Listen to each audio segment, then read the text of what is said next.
Hi hello नमस्कार प्रेक्षकांनो, स्वागत आहे तुम्हा सगळ्यांचं आजच्या आपल्या छानशा व्हिडिओमध्ये. तर प्रेक्षकांनो, लग्नानंतर होईलच प्रेम या मालिकेमध्ये खूप छान असं वळण आलेलं आहे.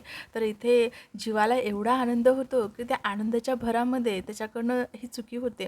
नकळतच तो असं काही वागायला लागतो की पार्थला त्याच्यावर संशय होऊ लागतो. तर नेमकं प्रेक्षकांनो काय घडतं तर चला जाणून घेऊया. येणाऱ्या भागामध्ये आपल्याला असं काही त्यांनी दाखवलेलं आहे.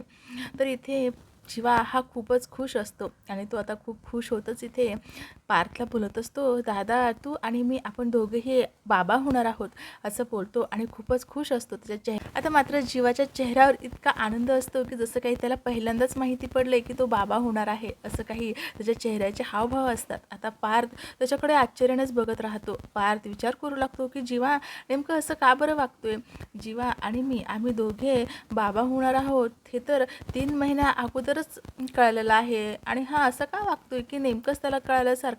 आता हे काही इथे गुंता पार्थला सुटत नसतो. पार्थ विचार करू लागतो आणि तेव्हा पार्थ जीवाकडे बघतच राहतो. जीवा बोलतो, काय झालं दादा, तू माझ्याकडे असं का बघतोयस. तेव्हा मात्र पार्थ त्याच्याकडे बघतच राहतो आणि त्याला मात्र तो काहीच बोलत नाही. आता प्रेक्षकांनो, देशमुखांच्या घरी एक पाहुणा आलेला आहे. तर प्रेक्षकांनो, या मालिकेमध्ये नवीन कॅरेक्टरची एंट्री झालेली आहे. नेमकं आता हे कॅरेक्टर कोण साकारते आणि याचा काय रोल असणार आहे. तर आता जे कोणी घरी पाहुणा आलेला असतो तो जीवाला बोलत असतो, जीवा तू आता छान प्रयत्न करतोयस, आता मागे सरायचं नाही, आता सक्सेसच व्हायचं, असं काही तो त्याला बोलत असतो. तेव्हा जीवा, नंदिनी आणि बाकींचे घरातले देखील खूप खुश होत असतात.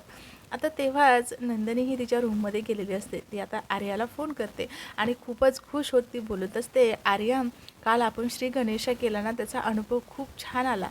आता आम्हाला आमचं बाळ देणार. आता बाळ याच्या खुशीनेच घरामध्ये ना आत्तापासूनच आनंदाची सुरुवात व्हायला लागली आहे, असं काही ती बोलत असते. आता तिचे हे बोलणे अर्धवट इथे रम्याने ऐकलेले असतात. रम्याने फक्त श्री गणेशा एवढा शब्द ऐकलेला असतो आणि त्याचबरोबर तिने हे ऐकलेलं असतं की घरामध्ये आनंद यायला सुरुवात झाली आहे. तेव्हा रम्या ही विचार करू लागते, काल श्री गणेशा झाला, घरामध्ये आनंद यायला लागला आहे, नेमकं नंदिनी फोनवर कुणाला बोलते आणि कशाचा श्री गणेशा त्यांनी केला आहे, असं काही ती विचार करू लागते. तर प्रेक्षकांनो, पुढे पाहणं खूपच रंजक आहे की नेमकं जीवा आणि नंदिनी ही इतक्या आनंदात आहे, यांच्या आनंदाला कुणाची नजर लागू नये. नेमकं मालिकेमध्ये काय ट्विस्ट आणणार आहे डायरेक्टर हे पुढे पाहणं खूपच उत्सुकतेचे आहे. अशाच नवनवीन अपडेटसाठी आपल्या चॅनलला मात्र नक्की सबस्क्राईब करा. भेटूया छानशा पुढच्या एपिसोडमध्ये.